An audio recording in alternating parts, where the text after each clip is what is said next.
Uttar Pradesh Congress committee के आदेशानुसार बांदा जिले में कांग्रेस कार्यकर्ताओं के द्वारा चीन बॉर्डर में शहीद सैनिकों को श्रद्धांजलि दी गई। आपको बता दें कि जिस तरह से कल चीन के सैनिकों ने भारत देश के कई सैनिकों को मार गिराया है, इससे पूरा देश शोक में डूबा हुआ है। इसको लेकर कांग्रेस के जिलाध्यक्ष के तत्वाधान में सभी कांग्रेसी शहर के अशोक लाट में एकत्रित होकर सभी लोगों ने चीन बॉर्डर में शहीद होने वाले सैनिकों को श्रद्धांजलि दी और अमर शहीद जिंदाबाद व भारत माता की जय के नारे भी लगाए।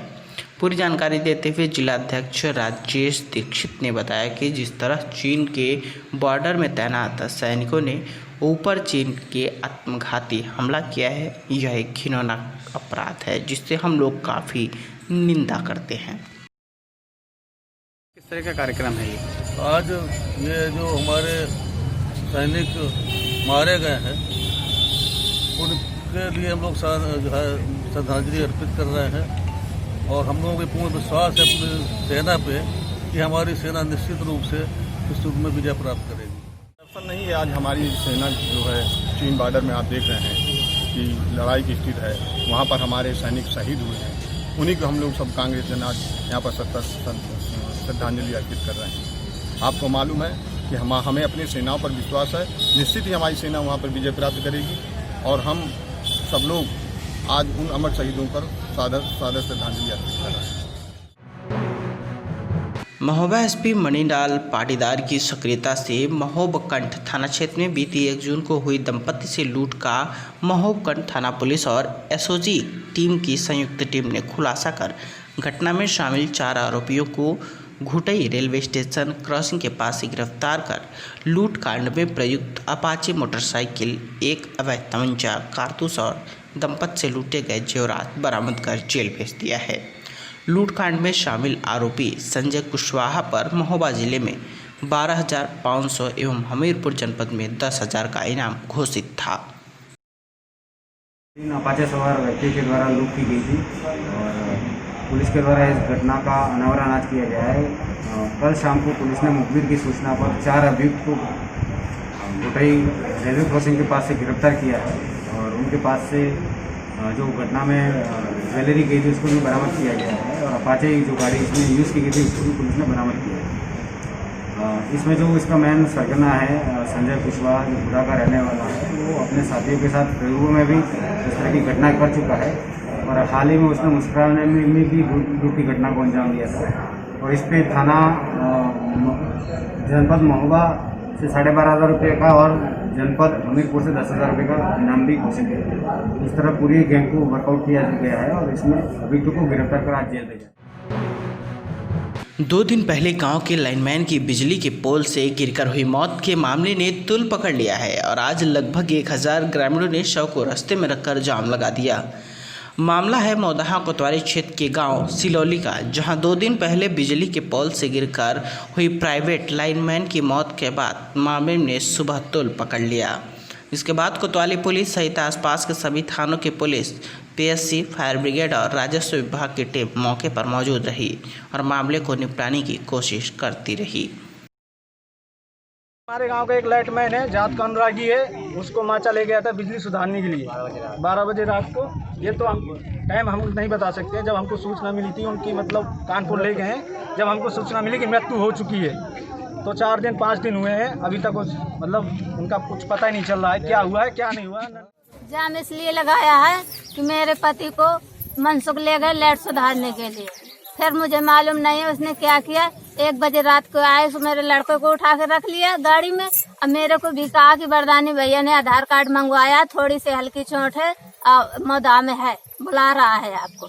अब बस जब मुझे यहाँ से ले गया सो चौराहे में एम्बुलेंस में रखे थे, बस उधर से रेफर करवा के ले आए थे, एम्बुलेंस में रखे थे, फिर कानपुर ले गए, कानपुर में भर्ती करवा दिया। जब मेरे भाई पहुँच गए उधर, सुबह फरार हो गए।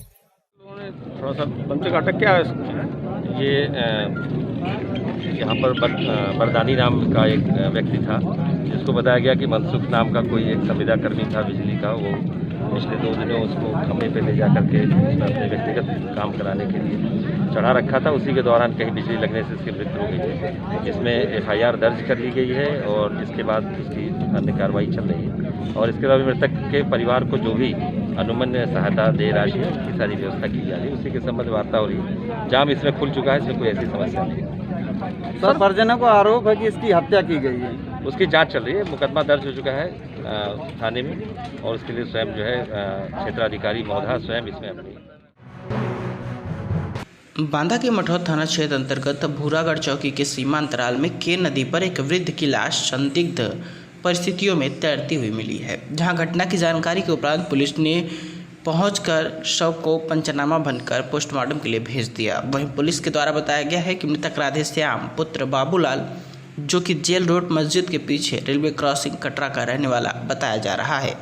वहीं परिजनों द्वारा पहुंचकर शव की शिनाख्त भी किया गया है। पुलिस ने पंचनामा भरकर शव को पोस्टमार्टम के लिए भेज दिया।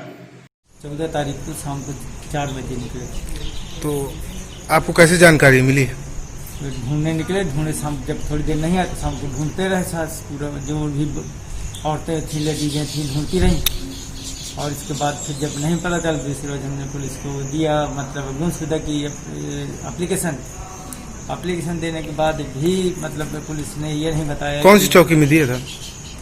सर कोतवाली में। शहर कोतवाली में दिया? हाँ, गुमशुदा की जो कराई जाती है फिर वो कराया।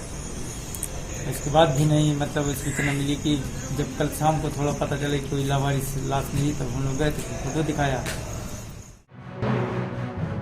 यूपी के बांदा में आज पुलिस और प्रशासन के द्वारा दुकानदारों व राहगीरों के चालान करने का काम किया गया। जिस तरह से पूरा देश कोरोना महामारी से जूझ रहा है, उसको देखते हुए देश में लॉकडाउन का ऐलान किया गया है, लेकिन देश की आर्थिक स्थिति को देखते हुए लॉकडाउन 0.5 में नियम के आधार पर गतिविधियों को चालू करने की बात कही गई थी, जिसके चलते यह नियम बनाए गए थे। जो भी व्यक्ति अपने घरों से काम के लिए बाहर निकले वह मास्क और सैनिटाइजर लेकर निकले और सार्वजनिक जगहों पर सोशल डिस्टेंस का पालन करें। लेकिन जनपद में इस तरह का कोई भी पालन नहीं किया जा रहा है, जिसको लेकर पुलिस के द्वारा आज चालान काटने का काम किया गया। भारत चीन के बीच LAC पर गलवा घाटी में हुई हिंसक झड़प के बाद दिल्ली NCR में भी लोगों ने बुधवार को जमकर चीन के खिलाफ विरोध जताया। 45 साल बाद इस तरह की घटना और जवानों के शहीद होने से पूरा देश आहत है। इसी के विरोध में आज पूरे देश में विरोध प्रदर्शन हो रहे हैं। वही NCR की बात करें तो NCR के तमाम शहरों में कहीं चीनी सामान का बहिष्कार किया गया तो कहीं चीनी राष्ट्रपति के पुतले फूके गए। वहीं आपको बता दें कि जनपद हापुड़ में भी समाजवादी पार्टी के पूर्व जिलाध्यक्ष सुबोध नागर व पार्टी के कार्यकर्ताओं द्वारा हापुड़ के गढ़ रोड पर चीन के राष्ट्रपति का पुतला फूंककर विरोध प्रकट किया गया। जो आपने आज ये चीन के राष्ट्रपति शी जिनपिंग का पुतला फूंका है, ये किस कारण से फूंका है आपने आज? ये हमने इसलिए फूंका जिस तरीके से कल चीन द्वारा हमारे देश के सैनिकों पर घातक हमला करने के बाद हमारे देश के सैनिक शहीद हुए हैं। आज पूरे हिंदुस्तान की जनता, पूरे देश के एक एक बच्चे के मन में चीन के प्रति रोष है और हमारे देश का एक एक बच्चा हम लोगों ने समाजवादी पार्टी की तरफ से अपना विरोध दर्शाया है।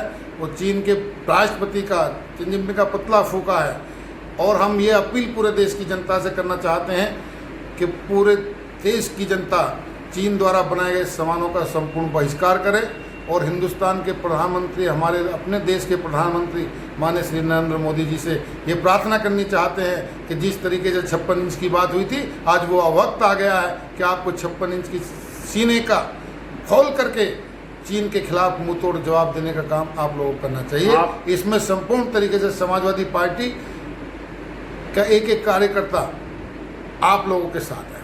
मौजूदा मोदी सरकार की नीतियों से आप कितना सहमत हैं?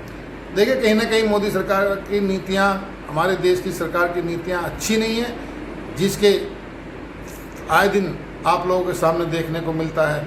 कभी कोई सा देश के हमला कर देता है, कभी कोई सा देश हमारे सैनिकों को मार देता है, तो इसलिए कहीं ना कहीं नीति कमजोर है देश की। तो क्या आप ये कहना चाहते हैं कि कल जो शहादत हमारे देश की हुई है उसमें मोदी सरकार पूर्ण रूप से जिम्मेदार है? बिल्कुल।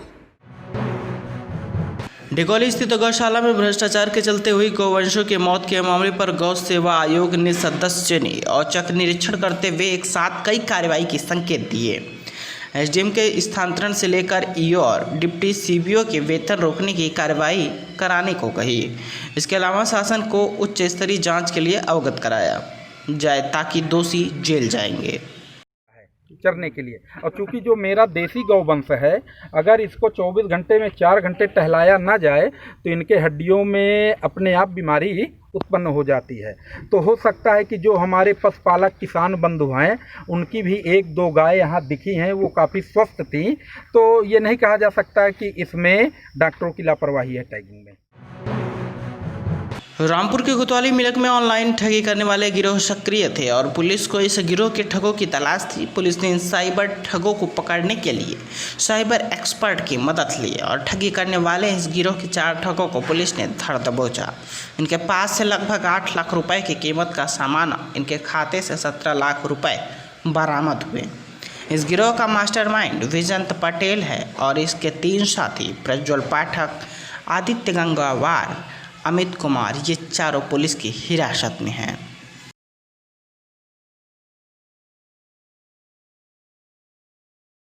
12 जून को हमारे पास कंप्लेंट आई थी श्री देवीदास जी की। उसमें उन्होंने 5 लोगों सहित जॉइंट कंप्लेंट थी कि उनके साथ फ्रॉड ऑनलाइन हुआ है और उसमें 2,36,000 समथिंग रुपये उनके अकाउंट से निकाल लिए गए। इसमें हमने अपनी टीमें लगाई और टेक्निकल एक्सपर्ट्स की मदद से हमने कोशिश करी, इन्वेस्टिगेशन स्टार्ट की। तो उसमें निकल के आया कि सही में इनके पैसे निकले थे और इन्हें कोई OTP नहीं आया था। इसमें कल रात हमने 4 लड़के अरेस्ट करे हैं, जिसमें से एक मास्टरमाइंड है विजंत पटेल। उसने मोडस ऑपरेंडी बताया पूरा कि वो कैसे फ्रॉड करता था। वो SBI के अकाउंट्स को टारगेट करता था। उसका ये कहना है कि SBI के सिस्टम में कुछ लूप होल है और कंप्यूटर साइंस का 3rd ईयर का स्टूडेंट है। उसने उस लूप होल को एक्सप्लॉइट किया। उसके साथ 3 लड़के और थे। वो ऑनलाइन बैंकिंग, जो इनका नेट बैंकिंग होता है, उसको टारगेट करते थे। वहाँ पे यूज़र नेम पासवर्ड हैक करके अकाउंट से 5,000 तक की ट्रांजेक्शन करते थे। उनका ये कहना है कि 5,000 तक की ट्रांजेक्शन में कोई OTP नहीं आता था, इसलिए उन्होंने वो टारगेट बना के सिर्फ इतना ही अमाउंट निकालते थे एक बारी में।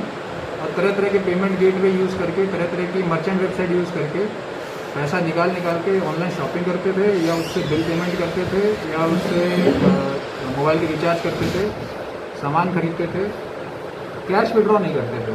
और उनके हमने जो अकाउंट सीज करें उसमें करीब 16-17 लाख एग्जैक्ट अमाउंट हम निकाल रहे हैं। एक अकाउंट का तो हमें मिल गया, 16-17 लाख कैश उसमें है, तो अकाउंट सील कर दिया है। साथ में जो सामान उन्होंने ऑनलाइन शॉपिंग करी थी, जो मंगवाया था, वो सब आपके सामने पीछे रखा है। ये सब हमने बरामद कर लिया है और सील कर दिया है। लाइक, सब्सक्राइब और शेयर करें।